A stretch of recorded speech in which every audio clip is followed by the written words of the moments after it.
common sense America with Eden Cornell. Yeah. And good morning, my Common Sense America people. Hey, it is Friday. It is February the 24th, and I am hyped up on this brand new coffee straight from Military Java Group. And we're going to be having Matt Phillips join us this morning, this beautiful Friday morning here in Eastern North Carolina. And all of 50% of the proceeds of this coffee goes back to our military and our veteran service organizations. And I am hyped up on this powerful coffee. I am drinking right now the Jarhead Java. And am I shaking a little bit? Probably. It is a very bold Colombian roast. So I want to thank Matt Phillips. He'll be joining us in a few minutes by phone. And he'll be talking to us about Military Java Group. And I am so thrilled to have him join the show. We have been communicating for quite a while. And I just absolutely love his heart for and the service for this nation, for our military, for our active duty, for our veterans and their families. So we will be hearing from him for a few minutes this morning. But also, I wanted to give you an update. I tell you what, things are shaking and things are moving, and we're stirring that pot for the good, for the truth, and to bring truth to light and to expose the dark spots that are happening in Onslow County. Tell you what, later in the half of this show at 9:30, we're going to be bringing over a pre-recorded interview with the parent. The parents are speaking up and they're speaking out, and they're not going to stop until justice has been taken care of. There are parental rights for those who are being subjected to being hushed, to being told we can't do anything, to being told our hands are tied. Well, guess what? Onslow County Board, you act like the mob, you are mob-like. And you know what? Parents are coming for you. You better wake up and you better put on your big girl and big boy pants because they're coming for you. If you take it as a threat, take it however you want. But parents are fed up and they're speaking out. You don't turn your backs on parents whose children have been assaulted. No, that's not how this works. They have rights. And don't tell me the child who assaulted the other child has rights more so than the child who has been assaulted. That's bullcrap, and you know it. I am sick and tired of seeing children abused and assaulted. I am sick and tired of seeing parents fight and be muzzled. Why? Why? I'm sick and tired of people not caring about what is happening. I'm tired of it. Aren't you? I know you are. And you know why? Because I'm getting comments privately and some public, but I'm getting comments from parents all over the place. The awakening is happening. Get ready. But on that note, I am bringing over to the show Matt Phillips, who I absolutely adore. I love his spirit. I love the fact that he serves this nation by providing opportunities to give back to our military. This show, Common Sense America, is all about God, family, and country. As you can tell, I got the American flag. I got my husband's image of him serving in Iraq. I got my grandfather's image of him serving in World War II, and my father-in-law's image of him serving in the Marine Corps. We are a Marine Corps and an Army family, and we are proud of it. Matt, is that you? Yes, good morning. How are you? Good morning, sir. I am hyped up on your Jarhead Java. Thank you so much for your coffee. You are the best. Well, thank you. I appreciate that. And, you know, it's great to hear your family history and of service from all of your people. And, you know, it's interesting because it seems to work that way. My dad was the youngest of 16. There were 14 boys and 2 girls. And I often say that the 2 girls must have felt like indentured servants. But 3 served in World War I. My Uncle Perce was a Silver Star recipient with the 77th Division, Statue of Liberty Division, for action in the Meuse-Argonne Offensive in France in 1918. 5 served in World War II, Dad being a World War II Marine who spent 20 plus months in the Pacific and participated in 3 campaigns. One served in both wars. He was on U.S. Navy. He was on transport ships going back and forth in the Atlantic. And then when after Pearl Harbor, he went down. He was in the construction business, but he went and he re-enlisted in the Seabees. And he was in 5 campaigns in the Pacific. And the last one, he landed under fire on Okinawa. And who did he run into but his son, who was also a Navy Seabee. Wow. They had been bouncing around in different islands in the Pacific, but they hadn't run into each other until there on Okinawa. So, it's a family thing. Unfortunately, I lost an eye when I was very young. I was struck with an arrow when I was 3 years old. And I had to have my right eye removed when I was 7. And so I couldn't serve in uniform, but I ended up in the coffee business, green coffee, trading on Wall Street, worked on Wall Street, and then lived in Brazil for several years, worked my whole time with Brazilian companies, ran their global operation in Garden City, New York. I put the office, and it was down the block from 1st Marine Corps Recruiting District headquarters there in Garden City, and I befriended the Marines there and did what I could to support them and their families. And we became, I made a lot of great friends. Still to this day, we're friends. We all stay in touch. But when I retired from coffee in 2005, I went to them and said, look, I never had an opportunity to serve. Can you get me a deployment to Iraq? And in 2008, they came through, and I deployed as part of the OIF LOGCAP, Logistical Support Mission. And went over and then volunteered to forward deploy and was sent up to FOB Warrior in Kirkuk, which was in the Kurdish region up north. And it was the greatest experience of my life. I had a great time. The only way I could get over it was with the postal mission. So there I was, 55 years old and humping footlockers in an APO, 12 hours a day, 7 days a week, and work in the front counter, and I loved it because I got to meet all these young men and women who do such a great job and interact with them. And in fact, they just called me in the back and he said, "Are you here to make money or are you here to socialize?" I said, well, quite frankly, I'm here to socialize.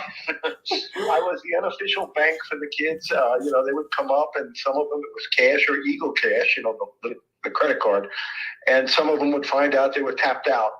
And they were sending something home to their moms or dads or wives, girlfriends, kids, and I couldn't turn them away. So, I'd say, okay, yeah, it wasn't, a couple bucks here and there, 50 cents sometime, and so I'd say, yeah, look, I'll spot you, and, we'll get this home for you. And so, like I say, I was the unofficial bank, and but like I say, it was a great experience, and I'm glad I had the opportunity to be able to do it and get over there and contribute in a more direct way. Well, talk to me about Military Java Group. So I'm sitting here drinking your coffee out of the great mug that you sent me as well. Thank you for those gifts. And you sent me 3 different types of coffee. How did this Military Java Group come to be, first and foremost? How long have you been doing it?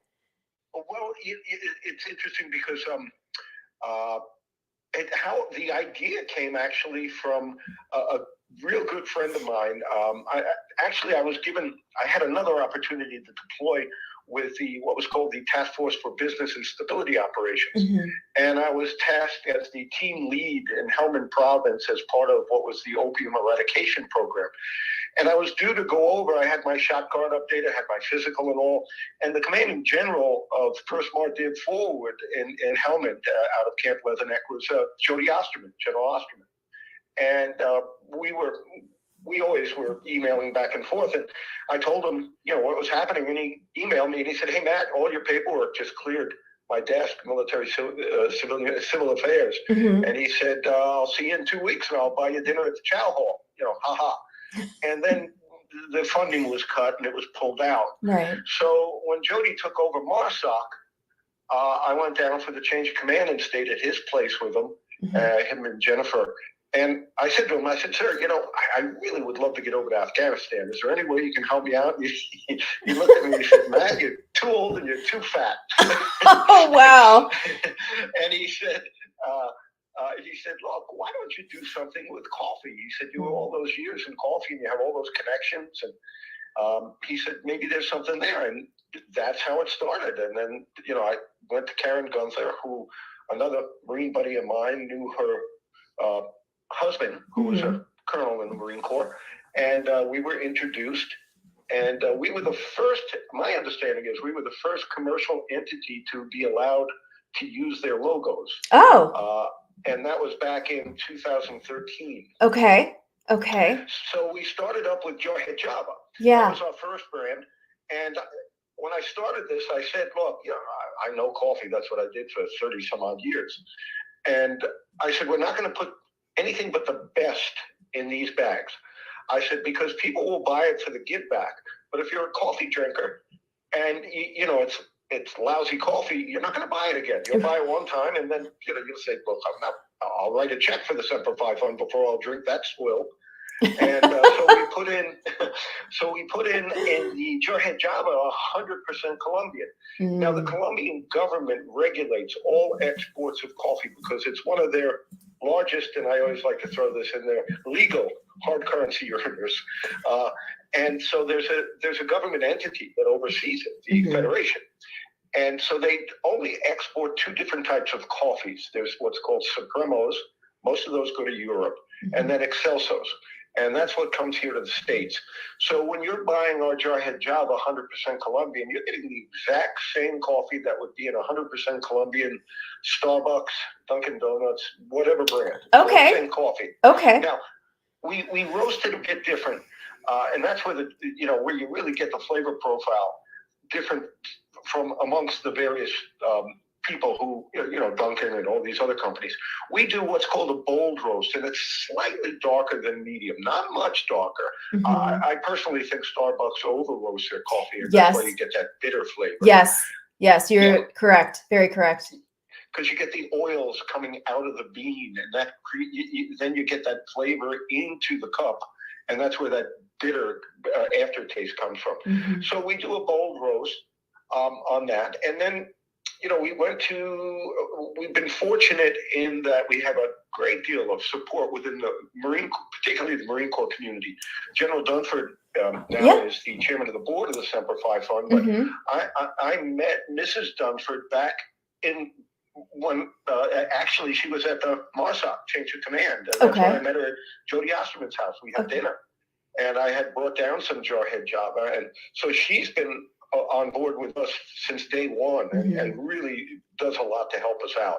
General Conway as well, former commandant, 34th commandant. He's become a great friend and a real promoter. General Sattler, General Tulin, General Nally, who's now the chief information officer at the Secret Service. So we have an awful lot of people helping us out. So we got into MCX, the Marine Corps Exchange. Yes. And we're selling fantastically there. But then I went to go to the Army and Air Force Exchange and the Navy Exchange. And, like somebody at AFI said to me, he said, Matt, Jarhead Java, I'm not sure it's going to do so well at the Army and Air Force Exchange. So I said, okay, let's do this. Let's stand up two new brands. Each would be targeted to a particular service. And so with the Navy, I said, let's go with Bravo Zulu Java, because everybody in the Navy and the Coast Guard and the Marines knows what a BZ is. You get a BZ, it's a well done. So it's well done coffee, well done Java. And then the Army and Air Force Exchange, it was a little bit more difficult because when I was on Fob Warrior in Kirkuk, it was the Army called it Fob Warrior, but it was joint. It was Air Force as well, and they called it. I always love this. They called it CRAB, Kirkuk Regional Air Base, and I always used to laugh. I couldn't come up with anything better than that. I'm on CRAB, but nonetheless. I had always heard, there's not a lot of synergy between the Army and the Air Force. I mean, they're two different animals. Yes. And God bless, I'm not saying anything to denigrate anybody. It's just, it's a different mindset to a great extent. Right. So I said, well, let's do something that we can also use at some point in the civilian market that they'll understand, because most civilians don't know what a jarhead is. And certainly they don't know what a BZ, Bravo Zulu means. Right, right. So I said, let's come up with Stars and Stripes Java. And I said, what we'll do, we'll put the reversed muted that you would wear, a flag. Right. If you were deployed, you don't wear the, red, white, and blue, boom, and we put on the side of the bag, our flag is always advancing, because proper flag etiquette is such that the star field always has to be facing forward. I'm holding up your mug right now that shows Stars and Stripes Java and what you're describing, so people can see what you're talking about. Okay, thank you. But when I went to AFES, they said, the guy got me back. He said, we love your coffee. He said, but the flag's backwards. That's wrong. You got to change that. And I said, no, it's proper etiquette. I said, it's an Army regulation. I said, if you look at the right side of any aircraft, Air Force, Space Shuttle, Air Force One, the flag is reversed because the star field has to be facing forward. And he came back 2 times, and he kept pushing it up the ladder there at AFES, and he kept coming back saying, man, everybody, they see that. They grab the bag, and they're like, look, this is backwards. And I said, well, okay, I will send you, and I had to send a long, cut and pasted pictures and this and the Army regulations and so forth. And I said to him, but let me ask you something. I said, you say everybody sees the bag, grabs it, and says, I said, isn't that marketing 101? They see the bag and it catches your eye. I said, right. That's exactly why I wanted to do it that way. Right. And he came back and he said, he spoke to his bosses, and he said, yeah, now they get it. So we were approved for sale there, but this was right before COVID. Oh, okay, and, okay. And our Navy exchange right. entry was right, and so they were dropped. But I'm in the process here now of trying to get them back on track. Okay, that's great. That's great. The same thing with with the VA canteens. We were in the VA canteens, but they shut down. Right. And so, the guy came to me and he said, Matt, you sold fairly well, but, not well enough to pick it up. And I said, well, you were closed. I said, so we sold fairly well when you were closed. How would we sell when you were open? Right. Right. Well, let me ask you, where are you based out of? I remember you mentioning a part of North Carolina. And since this podcast, we are airing here from Eastern North Carolina, what part of North Carolina are you located in? I'm in far western in the mountains. I'm in Hendersonville. Okay. Okay. And then about 20 minutes outside of Asheville. Okay. All right. And then also talk to me about the 50% of the proceeds of the coffee does go to Semper Fi Fund. Is that correct? 50% of gross profits. Okay. Semper Fi Fund. Okay. And what I've done is I'm an old guy. I used to say I'm getting older. Now I just say I'm an old guy. And I live with, I got 2 small little foo-foo shih tzus, and I don't have any family. I was married, I'm divorced, and we never had children. And Meredith and I are still friends. She lives on Long Island in New York, but we never had children. I don't have any brothers and sisters. My parents have passed. And so it's just me. And so what I've done is firstly, I'm not keeping my 50%. That goes back into the business because, the good Lord's been kind to me. I'm not wealthy by any stretch of the imagination, but I put 500 miles on my car in the last 6 months. That tells you what I want to do. I'm as sedentary as you can be. I got the deck. I got the boys. I got a decent bottle of wine, a good book, and I'm happy as a dog. I don't want to go anywhere. Well, I'll have to tell you, Matt, though, having your coffee every morning and talking about it on the show, it's a perfect fit. And I'll tell you why. Because this area that we live in is Camp Lejeune, it's New River, it's Cherry Point. It's 2 hours away from Fort Bragg. I mean, you have a great state when it comes to military bases and then the retirees. So I would love to do whatever I can to talk about your coffee in the mornings, because everybody who knows me well knows how much I love my coffee. And it's the first thing I go to with my Bible first thing in the morning so I can actually function. But let me ask you this. I want to ask you really quickly before we go to break. I wanted to ask you about, you are on LinkedIn. I was introduced to you because of one of the stories that you had written about on your LinkedIn profile.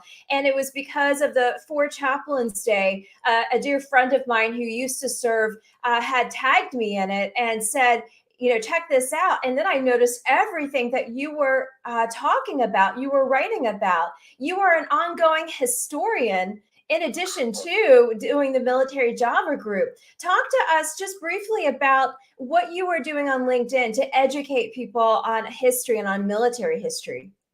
Okay, let me just quickly finish what I Sure. I set up a trust fund so that when I pass, 50% of the profits, the gross profits, will go in perpetuity to the Semper Fi Fund. Oh, I have a wow. very good friend who's a former Marine who owns he works with the DOD. He has a big company that sells equipment and so forth. And he and his wife, who's a former Marine as well, Marine Jag, run the company, and that's who I'm leaving it to. And so he'll take care of it, make sure that this revenue stream, that's a long-term revenue stream, that's not contingent upon donations, that ebb and flow will, when I'm going, it will still keep going and go into that. But so I just want to let people know that. It's not about me making money. That's the last thing. I work more now than I did when I was actually running a global trading company. But the history part of the equation, I've always been fascinated with history and a real history buff. And I said to myself, look, what's a great way to kind of promote the coffee and at the same time, have fun doing it and have fun, people have fun, reading the stories. And there's a lot of backstories out there that, people don't know. And I also do want people to know that whenever I do post something like the For Chaplains, right? I don't put anything about coffee. I don't mention, on most of my posts, I say, please go to, I buy military Java group, and I promote my coffee. But on things like that, or Medal of Honor recipients who receive them posthumously, I do not mention, because to me that seems, it's not right to try to commercialize something like, take advantage of something like that.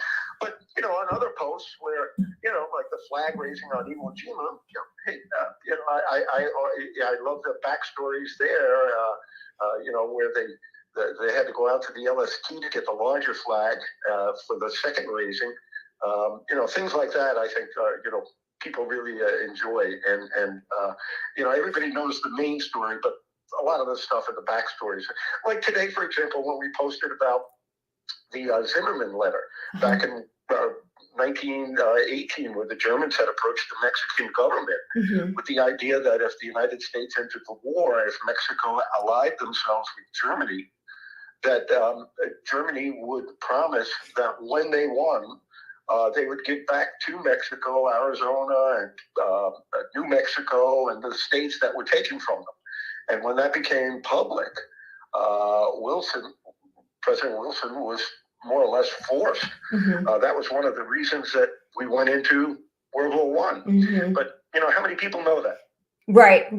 Well, I absolutely love, I noticed you did a tribute to the USO on their birthday. I noticed, the For Chaplains Day, I with my love of military history and my love of just, presidential history and things of that nature, I had not realized that was an actual day and what had happened. And I read the story to my husband, who is Army, and he didn't know, he had heard about it, but didn't know the full story to it.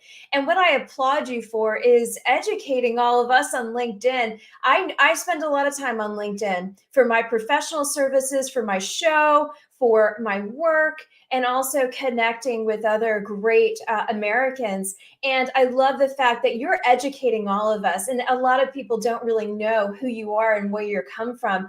But now I'm getting to know. And I remember reaching out to you about a month ago saying, I've got to meet you. I've got to know who this person is.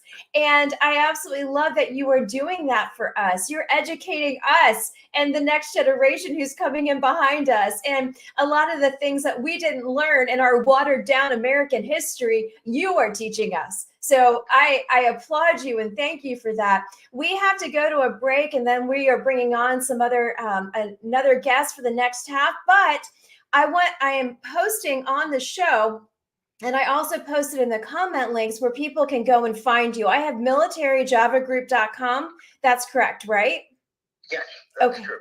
Fabulous, fabulous. So for all of you out there who are tuning in here at Common Sense America, I have on the phone Matt Phillips, president of the Military Java Group. Go find him on LinkedIn and be educated about military and American history. Go to militaryjavagroup.com and buy yourself a bag of Jarhead Java. Now, we can get that in K-Cups too. Is that correct? Yes, all three brands come in K-Cups as well. Okay, fabulous. And then, like you said, 50% of the gross proceeds go to the Semper Fi Fund.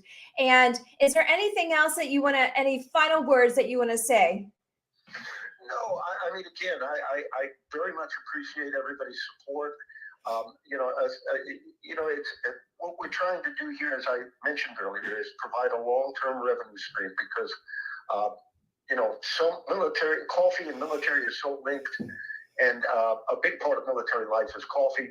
And again, the situation vis-a-vis donations with these, all of these great charities, and Semper Fi Fund is the one that I chose, but there's so many out there that are really laudable in terms of what they're doing to help our troops. But it's a long-term revenue stream that's not contingent upon donations. And there's a lot of our people out there that have served and sacrificed that will need a lifetime of care. So, I'm happy to be able to do a very, very small part in terms of trying to help things out, help them out. As I said, I had the opportunity firsthand to, no shape or form am I trying to put myself in their boots in terms of, but I did have an opportunity to see firsthand what they do in such miserable conditions. So, God bless them all, and they need to be taken care of and remembered and so forth. So again, no, I appreciate you giving the time and getting our name out there because the COVID hit us pretty hard, and now we're getting back on our feet. So hopefully our upcoming trial runs with the Navy Exchange and we'll get into AFES and we'll get back into DECA. We had they do 6 months promotional until such time they do what's called a coffee review. And then if you're reviewed and you're taken, then they'll put you on the shelf. So we're hoping that'll happen as well. And anybody out there who has any connections with NAVSUP and ships afloat, we're approved for sale at NextCom, but we can't get on the NAVSUP menu. And we'd love to get on that because obviously the Marines and sailors aboard ships are drinking a lot of coffee. Yes, they are. As I always say, they're buying coffee for the Marines and sailors and everywhere at West Point and the Air Force Academy. And is their current coffee supplier donating 50% of gross profits to support our troops? Absolutely not. Of course not. Why wouldn't they pick us up? Right.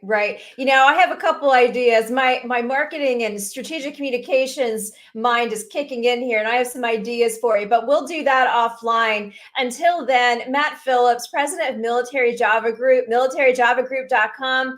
If you have not yet done so, go and buy a bag of coffee. Support our military, support our veterans, and support what Matt is doing. Oh, and make sure, go over to LinkedIn and be educated. This man has posted so many amazing stories of our military and our American history, and it's not watered down. So, Matt, I look forward to talking with you offline. Have a great weekend, and God bless you. Thank you. Appreciate it. You too. All right. Bye-bye. Bye-bye.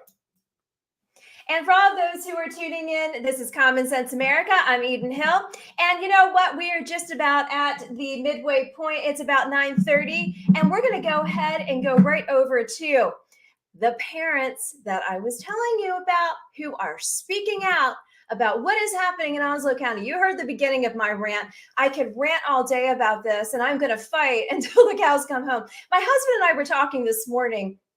And, being people of faith, God calls you to do things. God calls you, whether it's out of your comfort zone, to get out of your comfort zone. God calls you to be a voice and maybe to even be a voice for the voiceless, for the homeless, for those who are struggling, for those who are quietly struggling, who are not saying anything, and also to be a voice in the public square for our faith and to tackle these cultural issues that are happening. And you know what? Child abuse has been happening in our schools. It's been happening and right in our backyard. And most of the time, people who are victims of child abuse know their perpetrator. Did you guys know that? Yes, that is correct. So as parents in Onslow County, they are all combating together to fight what is happening, and they will not be silenced. So I am going to bring over a pre-record that we did last evening with Karen Walston. She is an Onslow County parent. She is going to tell her story this morning about what happened to her son in Onslow County.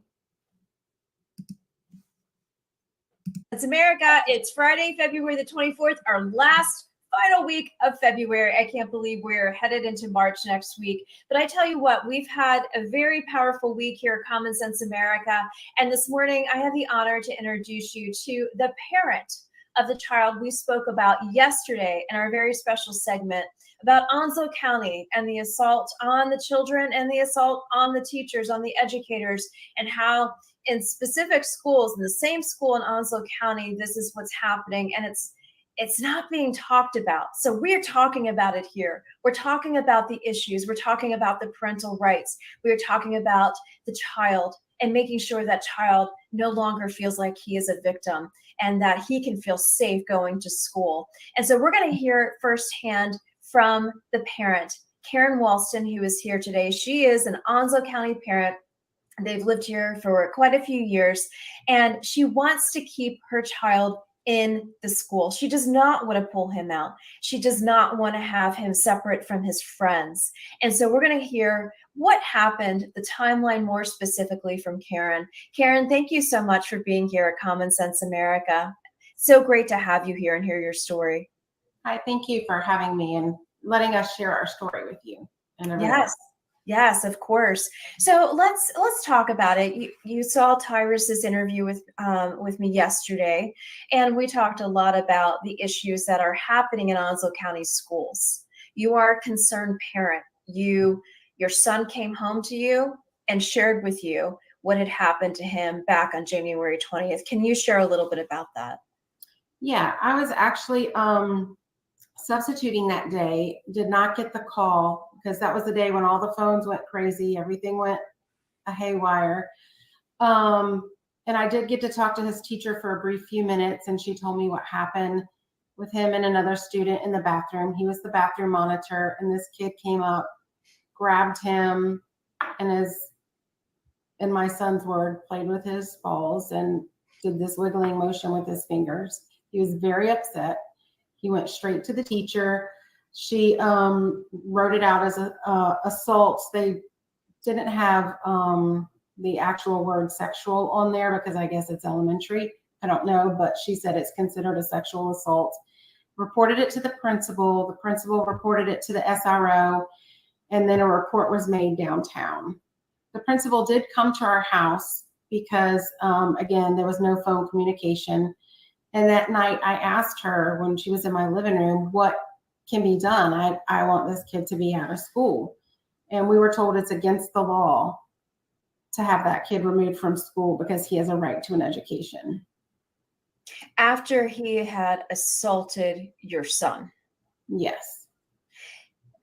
Something that you brought up to me in our phone conversation when we first talked, you had mentioned the child that assaulted your son has had various encounters of issues in his young life.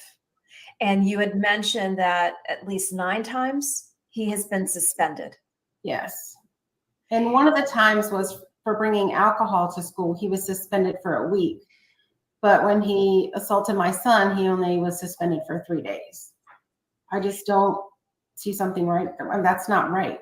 No. And going back to what the principal said to you when she literally came over to your house, because you said the phones had been down, she had said to you that this child has a right to his education, his or her education. But that doesn't make sense to me. Yes, we all have our rights, but you as a parent have a right to make sure that your kid is going to a school and feel safe. We are supposed to feel safe when we go to school, not in fear of what's going to happen to us. Correct. And did she say anything after that? I mean, what was your response to that? Were you just stunned? I was believing her that there was nothing else that could be done, and I didn't accept it. And so that's where we started reaching out to different people that we knew, and we're like, this can't be right, this can't be true. And I felt like we were just running around in circles because no one was giving us answers. And then we had been told, oh, we'll contact this person, we'll contact this person. Well, no, you got to contact this person. And then we were told finally to do a grievance. And then when we went to do the grievance and we met with the principal and the counselor, they're like, well, no, this isn't right, because the grievance is for if a law is broken and we didn't break the law. So then again, we were like, okay, well, this isn't right. We didn't know. Not until someone else told us about Title IX did we file that process. But a law had been broken. Your son had been assaulted, physically assaulted. That is a law broken right there. And that is warrants to call the sheriff's office. Yeah, and unfortunately in Onslow, well, I guess in the state of North Carolina, the age of petition is 10. So this kid is 9. He's since turned 10. He turned 10 shortly after. So we couldn't press charges. We couldn't do a no contact order. The school came up with a safety plan to keep them apart, but my son still has to see him every day at school, and he gets upset. He sometimes cries at night. He says his stomach hurts. He doesn't want to go to school. He doesn't understand why he has to go to school and see this kid every day. Okay, let me go back to for a second. So the school set up more of a protective space for your son, but how is that going to protect the other students from being potentially assaulted from this child? Yeah, that I don't know. They did say he is not allowed to use any bathrooms. He has to use his own bathroom in the front office, but he still has access to children on the playground. And when I tell you their plan was to keep them separate, the cafeteria is small. The playground is not that big, so they still see each other. So yeah, the fact is maybe they're not talking to each other. Brody still has to see him. Right. It makes him upset. Right. And didn't you say that your son Brody has been showing signs of fear and just very clingy? Yes, very clingy. The first several days after, he was acting out in school, and he doesn't do that. He's a pretty good student. The teacher even said several days he was just off. He wasn't himself. He started sleeping back in our room, wanting to sleep in our bed, waking up with bad dreams, as he would say. And just every Sunday, it was the same thing. I don't want to go back to school. I don't. So he lives in fear of going back to school every Sunday night for the next day. And we did talk about putting him in another school, but when he overheard us saying that, he's like, I don't want to leave my friends. Mm-hmm. And he's right. Why should he have to leave his friends when he didn't do anything wrong? He's already been punished enough. Yeah. He doesn't need to have that additional aspect to it. You mentioned that they just had the administration of the school just had you guys going on, basically, it sounds like a hamster wheel of talking to this person and talking to this person and basically spinning the wheels to check the box. Yeah. But nothing has really been done. You had also mentioned to me that there had been, and we talked about this on yesterday's show, that there had been no communication from the administration to the parents about the fact that your son had been assaulted, and as a preventative measure. Is that correct? That's correct. And I had another parent who was frustrated and said, well, why didn't everybody in fourth grade's parent find out? Because what if he's doing it to other kids? And, you know, my son and I have an open relationship. He'll tell me anything. But what if there's a kid who can't or doesn't feel comfortable or feel safe telling someone? Mm-hmm. You know? Right. And that's a huge concern. Years ago, and I'll cite this for our audience, I had worked with Erin Marin. She is the author of Erin's Law. And for all of those who are tuning in here at Common Sense America, I suggest, especially our state legislature, that you check out Erin's Law, and those at the federal level that you educate yourself on Erin's Law. Erin was a victim of repeated rape at a very young age, about the same age as your son. And she was told, don't tell anybody. I will hurt your family. I'll kill you. And the reason why I bring that up is it is not what it was for us to grow up. It was don't do drugs, stop, drop, and roll. But most child victims know their perpetrator. Yeah. And so I want to say to those in Onslow County, parents, concerned grandparents, concerned mentors, concerned community members like myself, we got a bigger issue here. And what I'm really concerned about is your child has been assaulted, but he's going to be victorious. He's not going to be a victim. He will be a victor over this, but it's not going to be for the school to help him. It's going to be for us to rise up as a community to a call of action, to get more mama bears together to surround you guys, to fight the school board. Because I looked at the school board images this morning and I thought, you know what? Every one of them, they're a child of God. They're probably parents, grandparents, aunts, uncles. They are there. They were elected for a reason. And whether they want to realize this could be affecting somebody that they know personally too. And the other thing I wanted to say is a lot of those who have been victims of a crime are afraid to talk and afraid to speak out. And so for all of those parents who think, my son or daughter seems a little off. What's going on with them? Did something happen to them at school? Were they bullied? Did an assault happen to them? That's where you really need to be aware of what is happening in your backyard, in your school system. And that's where you need to be involved with the PTA, the school board, your local officials, and being active and playing a huge role. Where I see you and your husband advocating for your son, you reached out to a contact of mine. He reached out to me, and the rest is history. We are pushing this out there to advocate for you, for your son, for his healing, for his health, for his growth, but also to be preventative. And I am questioning what the school is doing, this elementary school is doing to be preventative. It's almost as though they're hiding something. It's almost as though there's something else to this story. And why is this kid continue to bring in alcohol, to assault children, to assault his peers, and get away with it? Where are the repercussions for that?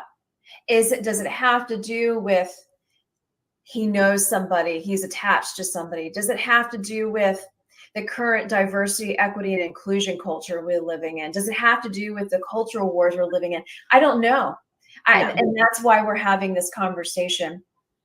Talk to me about your observations since this happened back in at the end of January. We're almost into the 1st of March. Talk to me about your observations of your son and what kind of assistance and what kind of help you are looking to get for him and that you have been getting to him. And then I want to talk about the dollars and cents of that, because this needs to be going. You need to be sending an invoice to the school and to the state, bottom line. You shouldn't have to be covering any of this. Yeah. Well, and luckily, unlike some people, he does have good insurance, so we're at least able to do that. We were able to get him in therapy immediately. He has talked to the school guidance counselor. We did get him into this place called One Place, where a detective and a forensic psychologist interviewed him. But he's kind of, I don't know how to say it. He's saying, oh, I'm fine. To them, he'll say he's angry. But to us, he's more open. And I get that because he doesn't know these people. He's not going to be comfortable to say, hey, I'm really scared, I'm upset. And lately he's been more angry than upset that he has to see him. This kid talked to him, was it one day last week, Thursday. Came right up to him and talked to him. What And did so you do to him? emailed the administration. I'm like, so what's the deal? What's the punishment? They can't tell me the punishment. A few days later, I did get an email saying it was handled and taken care of, but at the same time, that's still upsetting Brody. It's Right. not enough. And I don't know, from what I've heard, if elementary school, their hands are tied. At You that had level, mentioned, you there's had nowhere mentioned, to put them. yeah, you had mentioned to me that the principal had said to you that their hands were tied. But what does that mean? Why are their hands tied? Who is holding them to this? Why can they not address this issue? Because as separate from your son, Tyrus also reported yesterday's podcast that there was a teacher also assaulted. And so there is quite a paper trail of assault happening at this specific school in Onslow County. And my bigger question is that I know we don't have the answers to, but why are they just letting it? Why are they just letting it get by and not doing anything about it? And that's where we want answers. I mean, we were told there was nowhere to put kids until they get to 6th grade. Mm-hmm. So I'm assuming that's what they mean. But then again, when we've asked, even we emailed everyone on the Board of Education, where's the law? Where's the law that says he has to attend that school? No one could show us the law. No one responded. We went and did the Title IX with Dr. Gardner. And when in that meeting, we told him, your own wall says your goals are for children to feel safe at school. Mm-hmm. That's on your wall. My child doesn't feel safe at school. Mm-hmm. So what are you going to do about it? And what did he say? He just said, we'll investigate. And we haven't heard back. It's been, How long has that been? I want to say we went on the 13th, February 13th, I believe. Okay. Not So 100% sure. we're coming up on 2 weeks. We're coming up on 2 weeks on Monday, the 27th. So yeah. It's So just frustrating. did anybody ever tell you about Title IX? No, we heard about it from another parent. Okay. And when you were sharing this whole story with the parent, what were their thoughts? And as you've been talking to parents and people in the community that you know, what are they saying to you to do? And how are they coming around to support you through this? They feel the same way. They don't understand why he's still here. I have friends who's in that class with that other student, and they're constantly saying he's being disruptive. They have to stop class. The kids obviously quit learning because they keep getting interrupted by this student that's a problem. Mm-hmm. And they feel the same frustration of, they were told there's nothing they can do other than switch them to another class, but then that's just going to create a problem for somebody else. Right. It's not going to get to the root of it. It's just like a Band-Aid, basically. Yeah. Right. Talk to me about what is coming. So you're waiting on Title IX. You are taking your son to counseling. You have doctor's reports. You have financial reports, basically, of how much money. Thank goodness you guys have good insurance. But just in that regard, just the money that's being spent really bothered me.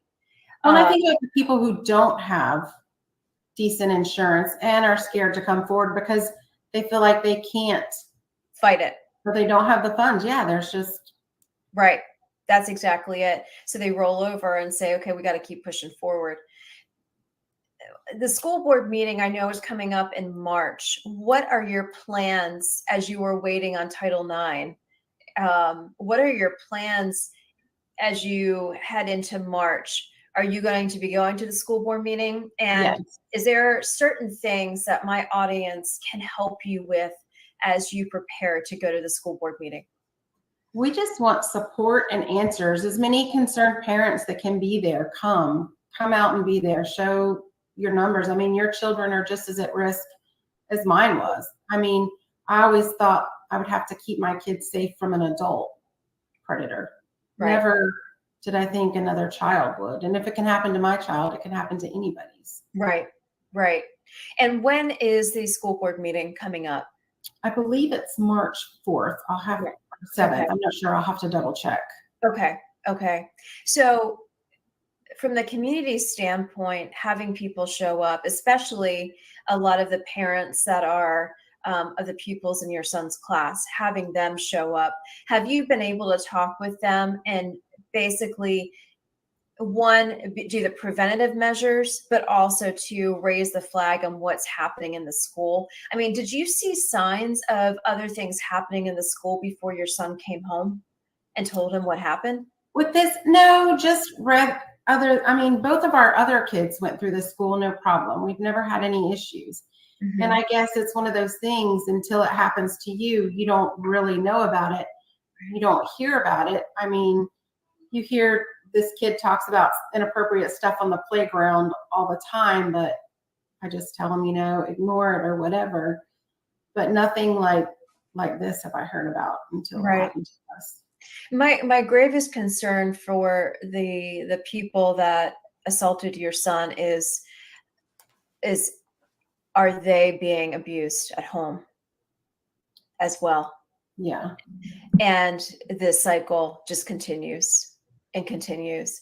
And I sit there and say, having helped Aaron's Law years ago and how she's been trying to get it passed state by state, and I just sit there and say, how many other kids have been a victim in this school because of this child being a victim to whomever's abusing them? Just speculation, not calling it out as a fact. Yeah, but it makes you wonder. It does. I mean, he's got to see it somewhere. He's got to hear it somewhere. Right. So the more that we talk about it, the more that we expose the light on this darkness and expose the truth and what's happening in Onslow County, you and your husband are carrying that torch of hope for all those other students, peers of your son, and really raising. What you guys have is a very powerful road in front of you, and one of healing for your son, but two of preventative measures of what could happen to other students in that school and to keep it from happening. So what you're doing is you're raising that red flag, saying, hey, this has got to stop. Yeah. This has got to stop. And here are the ways we're going to do it. I want to encourage you guys from the parental rights standpoint. I have sent around links on yesterday's podcast, the parental rights guide that's put out by Moms for America, a national organization, the cottage meetings hosted by my friend Julian Jackson. And they don't pay anything to this show. I just really believe in what they do. Jolene is a very good friend of mine, and her heart is for the next generation, for your son, your family, your kids, all those kids that are coming up. And there are a lot of tools within Moms for America I want to encourage the audience out there to go and check out. I want the audience to educate themselves in Title IX. I want the audience to educate themselves on what they can do at a local and state level and make their voices heard, because there's so many things happening in Onslow County schools. And Tyrus had mentioned it yesterday in the podcast. You had 2 assaults, an educator, your son. You had gummies, drugs-laced gummies. You had a gun. You had a stabbing. You have all of these things happening in Onslow County schools. So why is the school board not being more preventative? Why are they in theory doing it just to say that okay, we checked the box for the state, the Department of Education, but why are things not being more preventative? And I'm not sitting here as an idealist or anything like that. I'm sitting here as a true strategist who have seen things happen in New York City and our inner city schools to here. There's no difference. Yeah. Other than the distance. And I also say, I'm not in New York anymore, but I tell you, and I said this on yesterday's show, there's a lot of rats out there, and we need some feral cats to go in and take them out. And it's a play on words, but I have friends who live and breathe New York and are wanting to fight for those children and wanting to fight to clean up the city. We need to do the same thing in Onslow County. We need to clean it up. And they need to make it accessible for parents, because we were just so confused as of what to do. And then someone's like, you file a grievance, you don't. There needs to be some kind of advocate outside of the school that can say, hey, this is the route you take. So there's not a biased person. Do you know what I mean? Exactly. Yeah. Help parents navigate that. Exactly. My other recommendation is, and I recommended this, and obviously this is live, and if, Lieutenant Governor Mark Robinson and his staff happen to hear this, I would encourage them strongly to investigate what's happening here in Onslow County. The reason being, he is head of Department of Education from the standpoint of being Lieutenant Governor. So this falls under his jurisdiction. And I also want to say to, the sitting congressman, Greg Murphy, who covers this county, he also needs to be engaged in what is happening in his backyard as well, in his district, and also to the state house rep, same thing. So I encourage you, from your parental rights standpoint, you need to stand up. And if you have any high heels, put them on, because you need to start kicking open some doors with those high heels. And I did it when I was on the campaign trail, and you and your husband need to do it just as much, to not only fight for your son and I can't wait to see him become a powerful young man. But we also need to be preventative. I'm fed up. I'm fed up with Onslow County. I'm fed up with the vile attacks on our kids from the standpoint of the stuff that they're trying to infiltrate, and they have to follow the guidelines of diversity, equity, and inclusion. And I can't help, and I keep saying this, I can't help but think between that and the money trail is preventing your son from getting the true help and you guys having the true advocacy that you need. Yeah. Because they're more focused on theory, and they're more focused on the multiculturalism aspect than they are focused on what is really happening in their school system.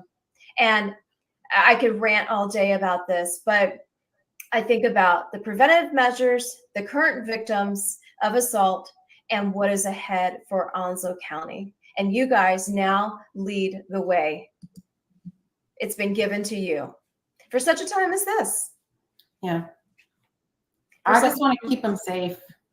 Yeah. And for every other kid to be safe. Yeah, exactly. We are coming up on the break. Any final words, any call to action? What would you like to say to all the mama bears out there? Just come out and show us support. We need your voices too. We can't do it by ourselves. I know some people are scared to get involved, and I understand that. But those who aren't, if you can be here and just be a support and be a voice for your kid that goes to the same school or even in the same county. Yeah. Well said. Well said. So for all of us here at Common Sense America, and those here in Carteret County, Onslow County, Craven County, there are a lot of mama bears out there. Hey, school board, be ready, because they're coming for you. You need to wake up, you need to listen, and you need to put yourself in their shoes, because a lot is about to happen, and more stones are going to be uncovered. And I can't wait to see what God reveals next. But on that note, make sure you tune in to Common Sense America. Go over to our live stream. If you missed yesterday's episode with Tyrus Kemp talking about the issues here in Onslow County, it's titled Something Stinks. We look forward to seeing you back on Monday, and thank you so much for joining Common Sense America. Thank you.